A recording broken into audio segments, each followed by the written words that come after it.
Hey family, it's Tasha, Mama Bear Prepping. So you already know what time it is. Get your drink, pull up. Welcome to the channel. Welcome back to the channel. A little bit of a different scenery behind me. No big deal. I'm just sitting at the kitchen table instead of the back. Hubby's not feeling well.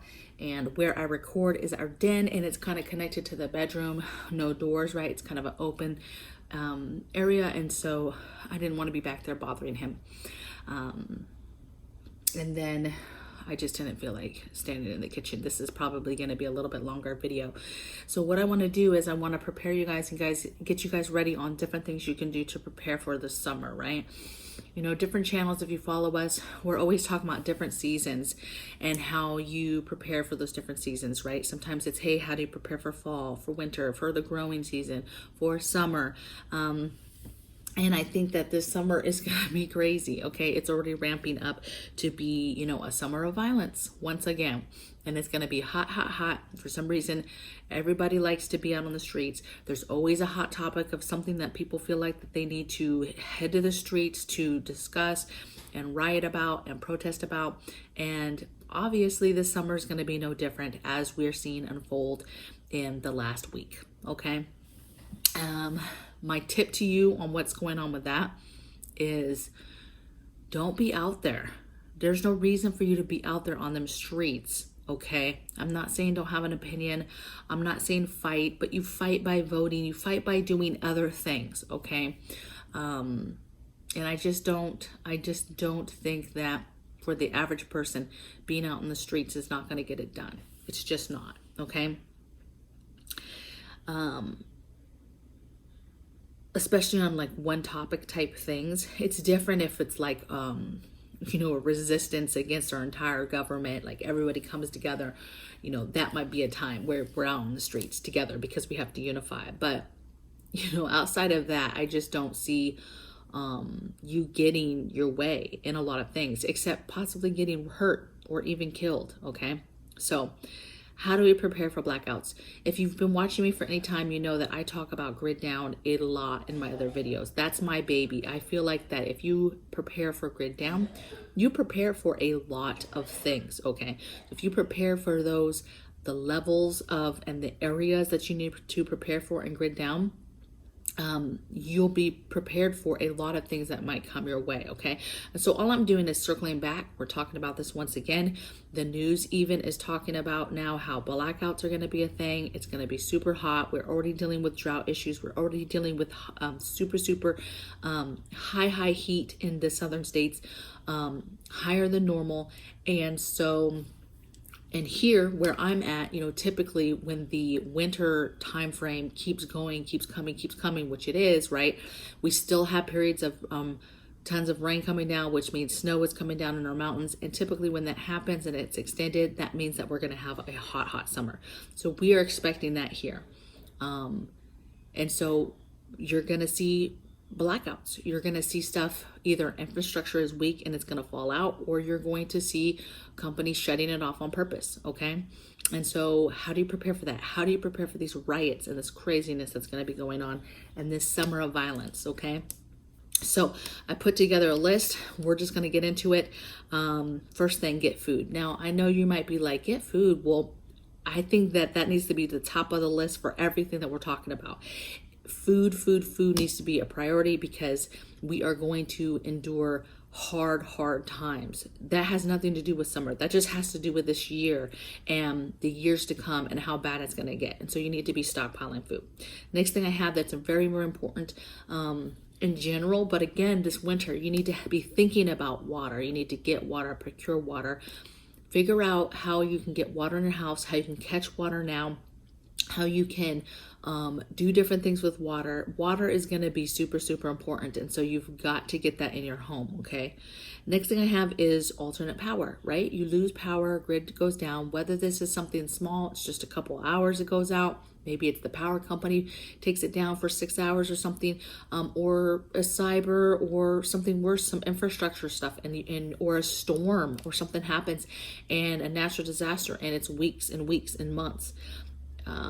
How do you do that? So figuring out, one, do you need alternate power?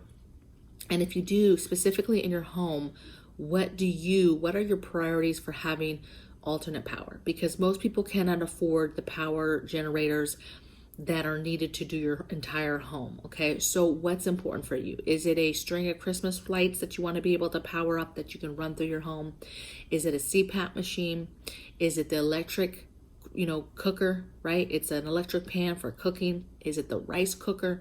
Is it to run the fridge freezer combo? Maybe it's to run a chest freezer. What in your home is your priorities to run? Maybe it's to run a fan because it's going to be so hot. Okay, so you have to figure out specifically what you in a perfect world would like to run, and then you purchase stuff that will run those items. Okay. Next thing I have is alternate cooking source. How are you cooking during grid down, right? If you have a gas stove, maybe you're still cooking on that until some kind of gas runs out. Are you just cooking on the barbecuer, right? Charcoal or propane, maybe you're just cooking on that. Maybe you have an open fire pit and you're just going to cook some stuff. Maybe you're cooking on a wood stove. Maybe you have a little camp cook stove. What is it that you have to cook food during grid down? And my opinion is have 2 or 3 different ways that you're doing that, okay? And that you're able to do that. And be thinking indoor, outdoors. Is it safe to cook outside? Is it safe to not, right? So if you had to bring it indoors, what are the things that you could use to be able to cook indoors safely, okay? So alternate cook source. You need to think that out if you don't have that already, okay? Next thing I have is alternate cooling options. So this goes normally for grid down. You want to think about alternate heating and cooling, but because this video I'm talking about getting ready for blackouts and a hot summer, you need to be thinking about the months to come, the future months. You should be thinking past that too, though. And if you don't have things for winter, be thinking about those things now as well. But you want to get ahead of the crowds when it comes to ideas and things you need to keep your house cool. Alternate cooling options during grid down. Super important so you can still stay cool. Lighting options, right? How are you lighting your home? Is it lanterns, flashlights? Is it a string of lights? Is it some solar lights? Like, how are you getting around your home at night? Is it the glow from a fire, a wood stove, or a fireplace? Is it, maybe you're not doing it at all. You're keeping the windows open for as much daylight as possible, and then after that you're closing them, and then it's evening time, and you're okay with no lights. Okay, how are you lighting your home, and in what capacity? Right, all types of different lanterns on the market that you can get. Some that take oil, some that don't, that take batteries, or solar. You can charge them up. There's a ton of stuff and options on the market to be able to get that. They have little lanterns that are like, you can get them 5, 6 in a pack and put one in each room and just have that. Or if it's just you and a couple people, maybe assign everybody has their own lantern that they take around the house themselves. Okay. Next thing I have is get your swimming pools and your kiddie pools now, right? Get the things that have to do with summer fun, that have to do with summer water and that type of thing, and being outside and cooling down. That's kind of going in the realm of getting your options for cooling, but get your fun summer type options now before you can't get them, right? Get your extra fans, get your swimming pools, get that stuff now. Next thing I have for grid down really is hygiene, right? How are you, if you possibly don't have power, how are you staying clean? Now, some people would be like, well, the water's fine. We're fine. We can still take showers. We can still get clean. If that's the case, perfect. But a lot of stuff, you guys, a lot of these plants, water plants and things like that, have some capacity that's ran on the grid. And so a lot of people don't understand that a lot of these systems and pumps that keep our septic going, and our, your sewer system and your water systems and all this stuff is power generated. Okay. And so grid down, that's a problem. And so don't assume that you're always going to have these things to be able to do. God willing, you do, and it's not a problem and it's not affected. But don't be so naive that other stuff cannot go down. Okay. Next thing I have is fuels, right? Get the fuels needed for cooking, however you're doing that, your propane, maybe for the barbecuer, some extra ones. charcoal, maybe it's fuel, butane or propane for a cooking, a camp stove. Maybe it's the fuel for your lanterns because you have old school lanterns that take oil. Figure that out, okay? And make sure that you are stocking the fuels needed for the things you need to run when there's no power. All right. Next thing I have is continue to fortify your home. However, and this is super important, not so much because of writing, but writing for food and things like that are going to start at the same time. It's not going to just be writing because of the Roe versus Wade. I mean, that is a huge piece of what's going to be happening, but it's also going to be the turmoil of high inflation and gas prices skyrocketing and people not being able to find food and things like that. That's going to get worse and worse and worse. And so all of it is going to be part of this summer of violence that I'm talking about, where people are going to be very, very angry and are going to be on the streets screaming about it. Okay. And so you need to be continuing to fortify your home. That's a huge thing for us here. And think about grid down when you do it. How can you continue to, what of your preps and the things that you have done for security and fortification of your home that are going to be fine during grid down? They're still going to work. Sticks in the windows, still going to work. Screen doors, security screen doors on your doors, still going to work, right? Longer screws in your door, different locks, extra deadbolt, things like all that stuff is still going to work. Locks on gates, all going to work. The only thing that doesn't work possibly is a security system, like a camera system. We're big fans of CCTV though for grid down, and then our thought process is the only thing we have to run is the ring and all the stuff that's on the internet, that stuff will be down for grid, but we will power our CCTV so that we can see those cameras. We can those cameras will still work and we can still visibly see outside. Okay. All lights outside, right? Solar, RAN, motion detector type lights. Okay. Those will still work. That's what I mean by, even those garden solar lights, lighting paths, that stuff is going to be helpful when it's grid down and you're just trying to do basic get around stuff and keep your house lit enough to where it hopefully deters somebody from making your house a target. But all these dark homes that won't have any kind of light coming out of them, no kind of solar, no type of nothing, can't see nothing, they know that their fancy security systems are down, that's targets, right? Possibly, okay? Next thing I have is your communications, your radios, your communications, your CBs, your ham radios, your walkie-talkies, your GMRS radios, everything that you can think of, your shortwave, your AM, FM basic radio for receiving information. Get your hands on all your stuff, your SAT phones, your SAT 123 phones. Get all your communication stuff lined up, the stuff that you know you want. If you have nothing and you haven't started at all, at a minimum, you need an AM. You need to start with a basic AM, FM radio. They have all types of stuff on the market where grid down, you can literally crank it to make it work. It takes batteries, it takes solar. That way you can at least get some kind of AM, FM broadcasting information in during grid down if there's no TV, cell phones, that type of thing, okay? The next thing I have is your medical supplies and meds. Obviously, grid down, hospitals have generators, they have that stuff. But if you think that they're going to be able to take care of everybody with that, how long does that last? How much gas do they have? How prepared are they to run that, and for how long? And what's going to be the priority? And it possibly is not you. If you're not dying, it's possibly not you.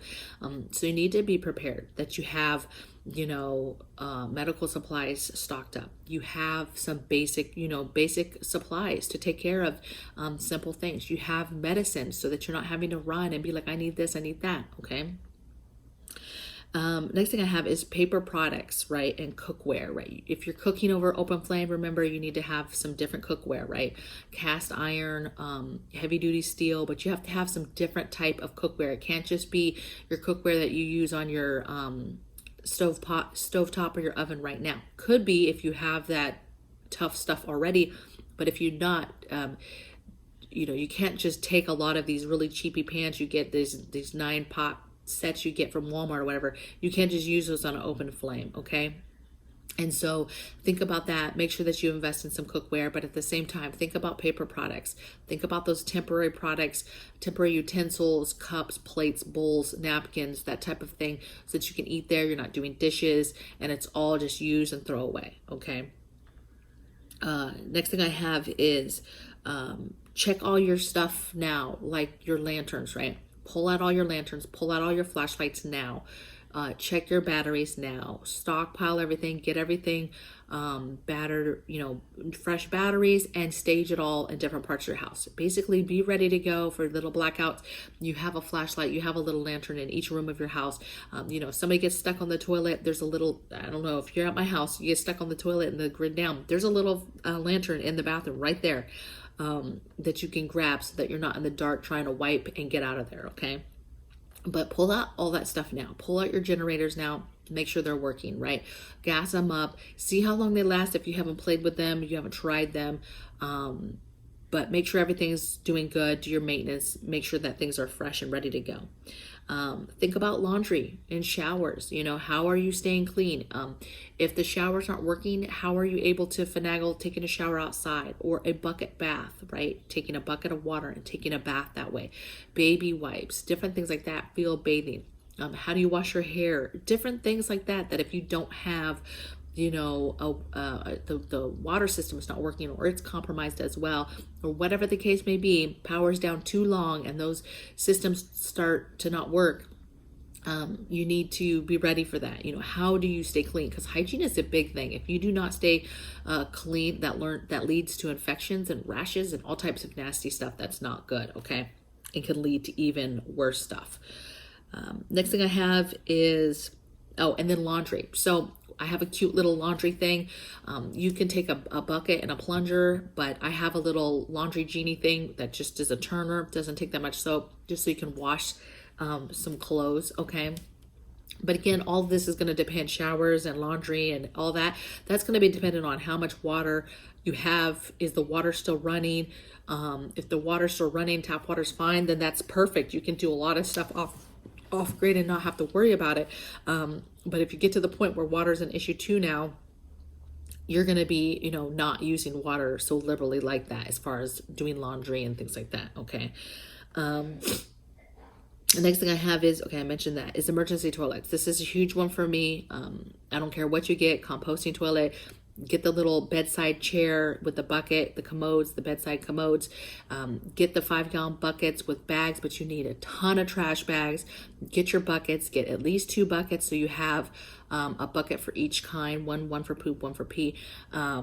Maybe get a few so you can set up, if you have a large house or you have different areas, and you can have these set up and have a couple of them. Like say you live in a house that has 2 or 3 bathrooms, right? You can do this and set up 2 or 3 and have your buckets in each one or whatever, okay? But get all your stuff that goes with that, your trash bags, your sanitation stuff, your bleach wipes, your baby wipes, your sanitizer for sanitizing your hands afterwards, washing, how do you wash your hands afterwards, extra toilet paper, the flushable wipes you can use, whatever it is to be able to make that area as beautiful as it can be, right? One thing I learned this year with us and our septic and having to use these a few months back for a very long time, was incense. Incense is my baby, okay? So I bought a ton of incense, and so we just light incense in there, and it just is beautiful, okay? It's definitely not a stinky situation, and it's money. So if you have a situation or they set up, whatever, you don't have incense, baby, get you some incense for that emergency toilet area. You're gonna thank me, okay?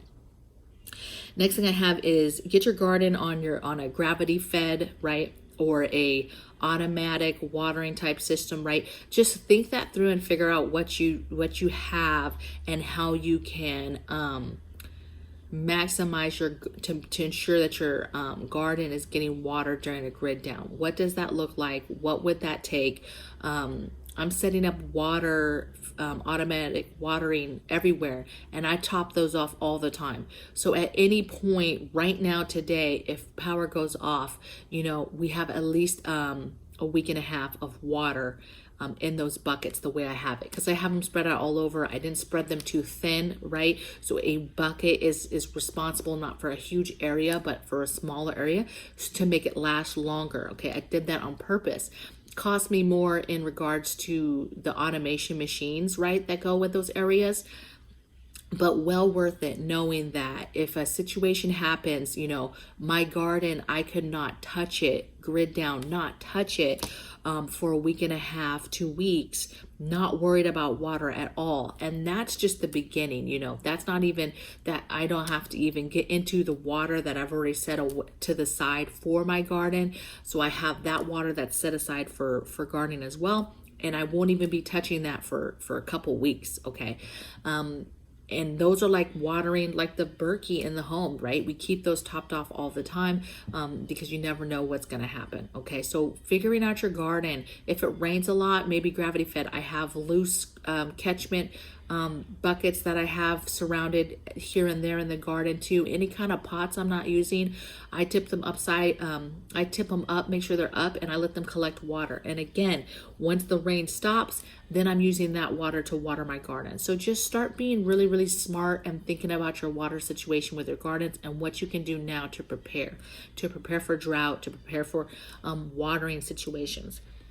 You know, that will help if it gets too hot and drought and all of a sudden the city shuts, you know, water off, or they say, hey, you can't water anymore, right? You can't use the tap water for watering or whatever.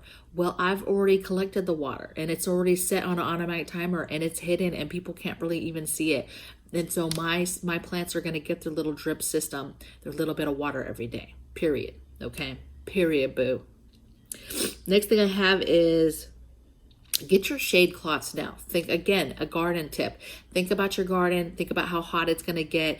Maybe if you're in an area that hasn't normally got too hot, but get the shade cloths now so that you're prepared, because all these places that are not normally that hot, right? That scorching hot, are already seeing heat, and we're in May. Okay, we're not even in the heat of summer yet. Okay, so those shade cloths are not that expensive. So get those, get you some poles or some sticks, however you're going to apply it.